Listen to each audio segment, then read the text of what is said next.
Bonjour à tous. Cette sortie, bien que un tout petit peu centrée sur le Cameroun, apporte ma vision globale sur le Covid-19, cette pandémie qui frappe tout le monde entier. Dans un premier temps, je vais définir rapidement ce que c'est que le Covid-19. Ensuite, je vais évoquer quelques questions légitimes que peut se poser n'importe quel Camerounais. Dans un troisième temps, je vais évoquer le cas du Covid-19, si c'est quelque chose qui doit nous faire paniquer. Et éventuellement, je vais aussi savoir si le Covid-19 peut avoir des bienfaits sur notre vie de tous les jours. Donc sans plus attendre, le Covid-19 est une grippe un peu plus sévère qui tue. L'OMS et tous les gouvernements du monde ont pris des mesures pour éviter la propagation de ce virus. Et ces mesures doivent être appliquées le plus rigoureusement possible. Les mesures pour éviter la propagation du virus se situent globalement en trois grandes classes. Premièrement, l'hygiène, que je résumerai par le lavage des mains. Deuxièmement, une distance sanitaire, que je résumerai par 1 mètre de distance entre deux individus et bien sûr accompagné d'un port de masque, que ce soit dans les supermarchés, dans les pharmacies ou autres. Et enfin, troisièmement, le confinement des individus qui limite les contacts entre les humains et limite ainsi la propagation du virus. Deuxièmement, je vais passer à une sorte de question légitime. Les Camerounais aujourd'hui peuvent se demander où est le président Paul Biya, qui parle et signe les décrets présidentiels au Cameroun depuis bientôt un mois. Est-ce que cette façon d'agir est constitutionnelle? Comment l'État du Cameroun gère cette pandémie avec le reste du monde? Le peuple camerounais est-il abandonné à lui-même? Et si oui, allons-nous tous mourir du Covid-19? Ceci m'amène à poser une très grande question qui est: est-ce que le Cameroun a toujours été dirigé ainsi depuis les 38 ans du pouvoir du président Paul Biya?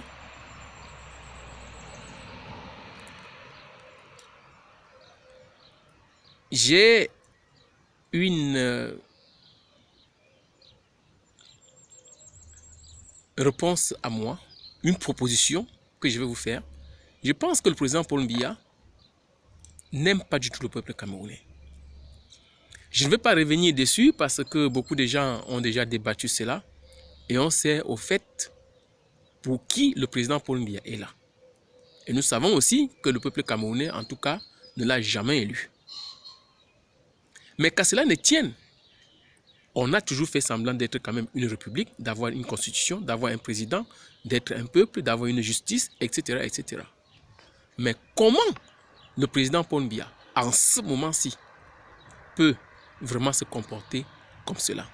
Comment les gens qui tiennent son gouvernement peuvent, en ce moment-ci, se comporter comme cela? C'est un manque de respect total au peuple camerounais. Un manque de considération totale au peuple camerounais. Un manque de reconnaissance de leur propre dignité. C'est comme si le peuple n'existait pas. Et eux, ils font ce qu'ils veulent. Ils manipulent les médias, ils disent ce qu'ils veulent, ils reviennent dessus, ils ne reviennent pas. Ça ne change rien. Le Cameroun est-il alors un État ou juste un territoire peuplé de voyous qui peuvent faire tout et n'importe quoi? Je ne crois pourtant pas. Parce que pendant les 38 ans de Paul Biya, il a essayé toujours de rester sur une ligne, on va dire, constitutionnelle, ou plutôt semblant de l'égalité.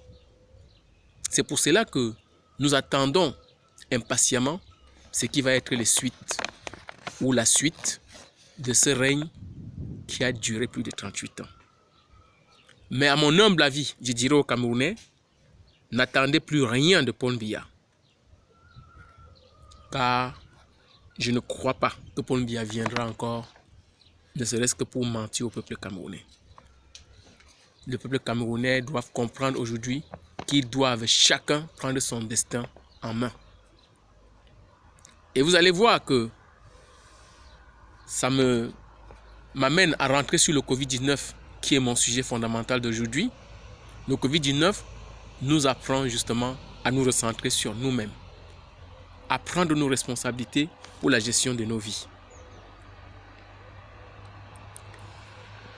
Ceci m'amène maintenant au troisième point.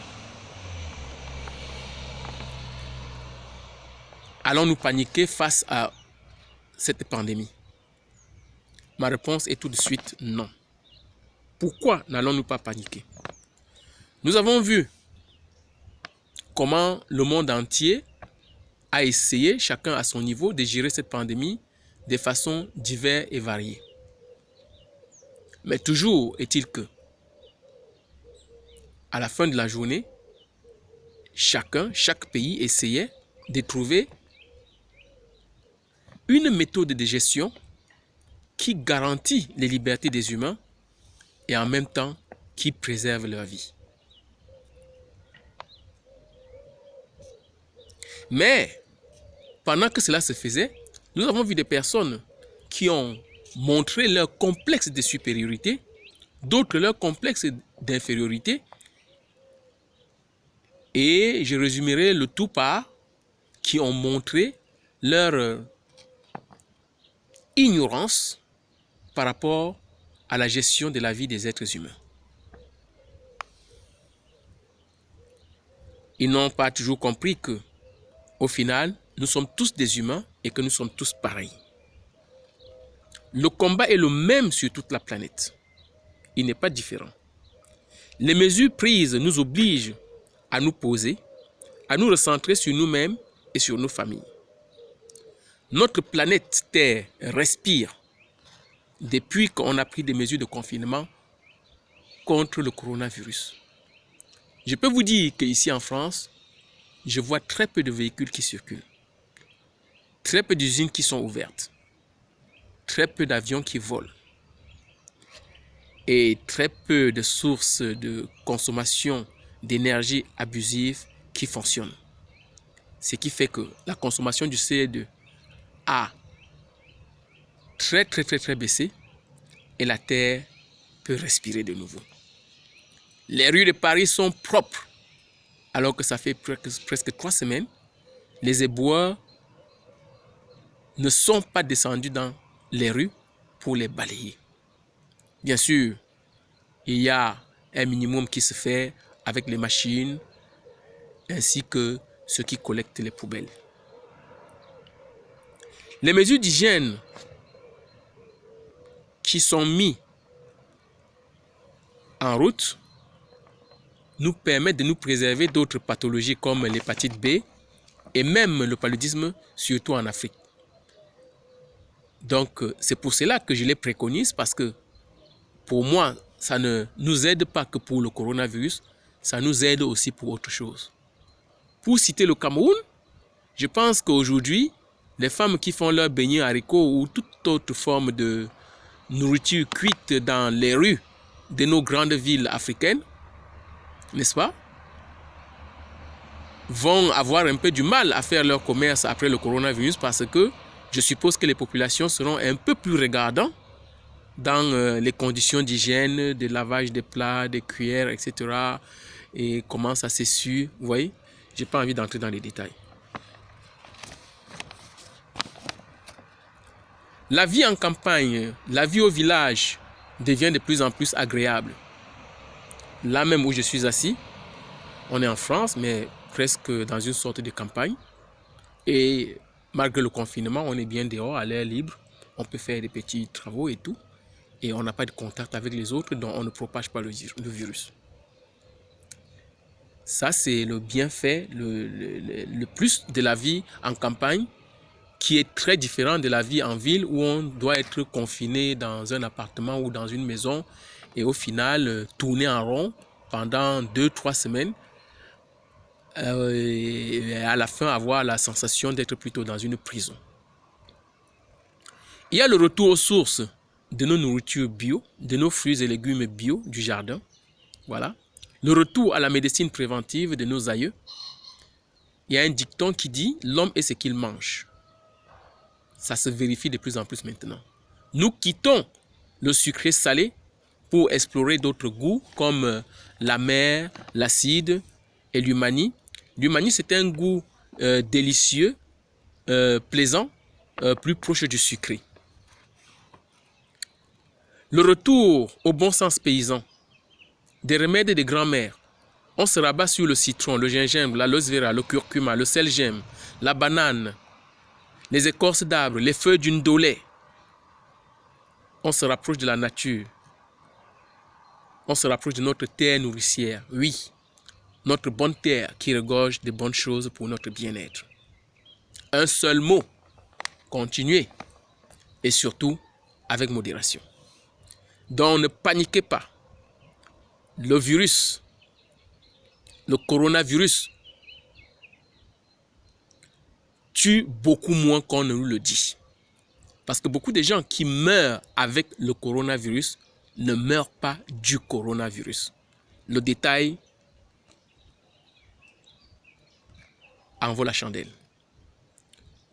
Lorsqu'on se porte bien et qu'on n'est pas très âgé, le risque de décès, même quand on a contacté le virus, est de 0, et poussière, pour ne pas dire 0%.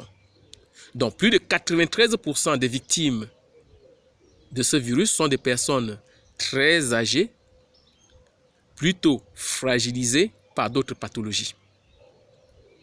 À ceci s'ajoutent des facteurs aggravants comme l'obésité, le tabagisme, l'alcoolisme, qui entraînent souvent des cirrhoses.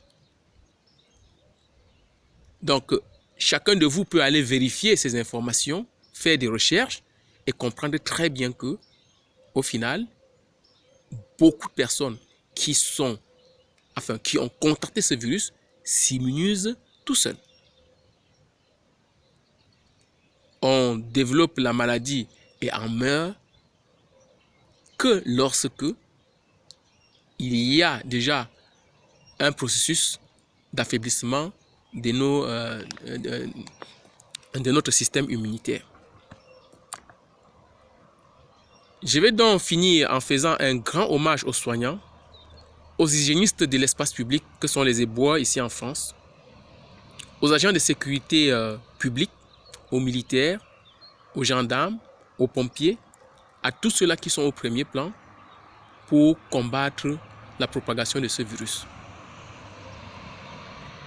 Et à tous les Camerounais, à tous les peuples du monde entier, le coronavirus est là pour nous rappeler que nous sommes tous pareils et que nous nous battons pour la même cause et que la vie de chacun de nous est très précieuse. Je vous remercie.